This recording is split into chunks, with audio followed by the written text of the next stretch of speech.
এই মানুষগুলো চিনবেন কেমন করে? যে একজন সাধারণ মানুষ যে চিনবেন কেমন করে? তার কাছে গেলে আমার উপকার হবে বা সে আমাকে উপকার করতে পারবে না?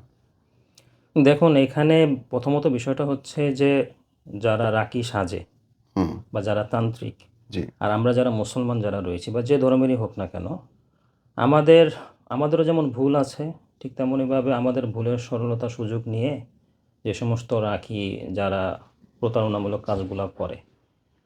দেখেন এইখানে প্রথমত বিষয়টা হচ্ছে যে মানুষ, আমি ব্যক্তিগতভাবে আমি যতটুকু দেখি যে মানুষ আমাকে ফোন দেয়, রোগীরা আমাকে ফোন দেয়।